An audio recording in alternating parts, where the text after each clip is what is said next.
네, 한국은행 임직원 여러분, 4년 전에 취임식이 엊그제 같은데 어느새 작별 인사를 드리게 되었습니다. 돌이켜보면 지난 4년은 우리가 예상했던 범위 안에서의 시간이 아니라 그 경계를 끊임없이 넘어야 했던 시간이었던 것 같습니다. 취임 직후 러시아 우크라이나 전쟁 여파로 전 세계 인플레이션이 가속함에 따라 역사상 처음으로 두 차례의 빅스텝을 포함해 기준금리를 3.5%까지 끌어올려야 했습니다. 연이어 촉발된 부동산 금융 불안과 미국 실리콘밸리 은행 파산의 영향으로 금융 안정이 위협받기도 했습니다.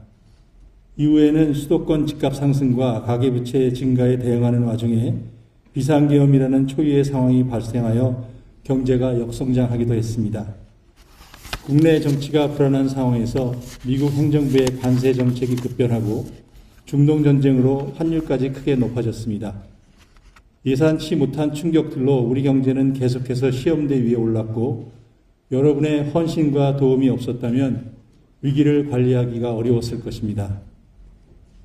보람 있는 순간도 적지 않았습니다. 높아진 인플레이션을 정책을 통해서 주요 중앙은행보다 먼저 2%대 목표 수준으로 되돌린 데 자부심을 느낍니다. 한국형 포워드 가이던스 도입으로 시장과의 소통 방식도 개선했고 20편이 넘는 구조개혁 보고서를 통해 한은히 정책자문 역할을 강화했다고 생각합니다. 비기축 통화국 중앙은행 총재로 처음으로 BIS에서 CGFS 의장을 맡게 된 것, 지난 20년간 상승하기만 했던 가계부채 비율을 처음으로 하락세로 이끈 것도 한국은행의 의미 있는 성과라고 생각합니다. 전임 총재님 덕분에 새 건물에 입주하여 좋은 환경에서 다양한 국내외 행사를 열 수 있었던 것도 축복이었습니다. 가끔씩 마주친 어린이집 아이들의 밝은 얼굴도 앞으로 오래 기억될 것 같습니다. 연말 기부 행사 참여율이 60%에서 시작해 80%라는 정말 믿기 힘든 수준까지 협조해 주시고 이르게 해주신 여러분을 자랑스럽게 생각합니다. 임직원 여러분, 제 임기 중 추진한 정책에 대한 평가는 시간이 지나면서 자연스럽게 이루어지리라 생각합니다. 아직 중동 전쟁이 끝나지 않아 외환 금융시장이 충분히 안정되지 못한 채 자리를 넘기게 되어 마음이 무겁습니다. 그러나 어려움이 닥칠 때마다 여러분이 보여준 위기 관련 능력은 어느 국가에 비해서도 손색이 없기에 신임 총재님과 함께 외환 금융시장을 빠르게 안정시킬 것을 믿습니다. 지난 4년 여러 위기 상황을 관리하면서 제가 한번 다시 깨달은 점은 통화재정정책만으로는 우리 경제의 안정과 성장을 이뤄내기 점차 어려워지고 있다는 사실입니다. 경제 구조의 변화와 함께 통화재정정책의 영향력이 점차 약화되고 있음에도 불구하고 과거의 성공 경험으로 인해서 정책 당국의 역할에 대한 국민적 기대는 여전히 높은 수준을 유지하고 있습니다. 그래서 양자 간 괴리가 커지고 있습니다. 일례로 과거 외국인 투자자의 자본 유출입에 크게 좌우되던 외환시장에서 이제는 국내 기업, 개인, 국민연금 등 거주자의 영향이 크게 확대되고 있습니다. 내국인 해외 투자가 내외 금리차뿐만 아니라 노동시장, 조세정책, 연금제도, 글로벌 지정학적 위험 등 다양한 요인에 의해 크게 변동하는 시대가 되었습니다. 이러한 현실을 제도적으로 개선하려는 노력 없이 과거와 같이 외환시장 개입이나 금리 정책만으로 환율을 관리하려고 하면 더 큰 부작용이 발생할 수 있음을 보고 있습니다. 제도적 개선의 좋은 예로 이번에 발표된 국민연금의 뉴 프레임워크를 들 수 있을 것 같습니다.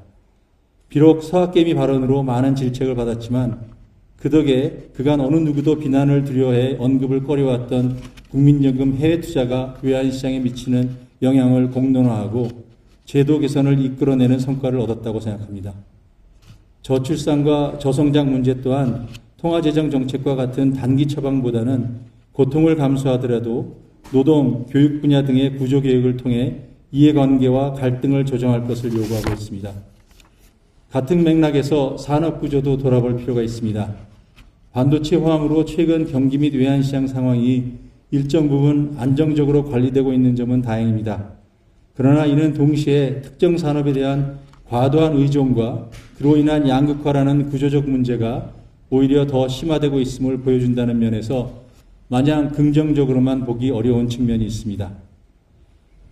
통화정책의 효율성을 담보하기 위해서라도 구조개혁이 필요하다는 생각에서 통화정책과 구조개혁이 서로 다른 것이 아니라는 것을 강조하기 위해서 저는 4년 전 취임사에서 한국은행이 통화금융정책의 울타리를 넘어 국내 최고의 싱크탱크가 되자고 말씀드렸습니다. 그 마음은 지금도 같습니다.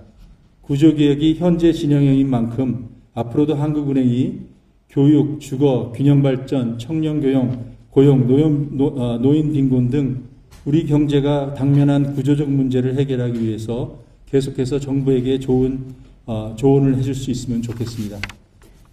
임직원 여러분, 이제 마무리를 하면서 감사의 마음을 전하고 싶습니다. 먼저 금융통화위원회 위원님들께 감사드립니다. 불확실성이 극도로 높았던 시기마다 깊은 논의로 방향을 제시해 주셨고 한국형 점도표 공개, 소버레인 AI 구축과 같은 새로운 시도 역시 적극적으로 지지해 주셨습니다. 부총재, 부총재부 경제연구원장을 비롯한 집행간부님들께도 깊은 감사드립니다. 서로를 존중하고 다른 생각도 열린 마음으로 받아들여 주신 여러분들과 함께 할 수 있었던 것은 제게 큰 행운이었습니다.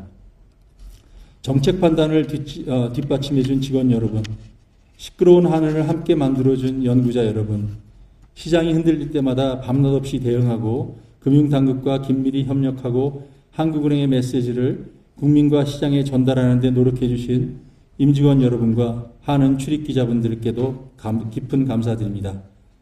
묵묵히 조직 운영을 맡아준 경영관리부서, 지역과 해외 현장에서 그리고 보이지 않는 자리에서 조직을 지탱해 준 모든 분들께 감사드립니다.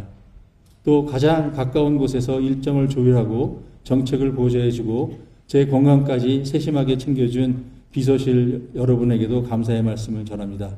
덕분에 숨가쁜 일정을 잘 소화할 수 있었습니다. 임직원 여러분, 한국은행 행가는 국민의 믿음이라는 구절로 생각합니다. 저는 그 노래를 들을 때마다 중앙은행에 대한 국민의 믿음은 결국 중앙은행의 실력이 결정한다고 생각합니다.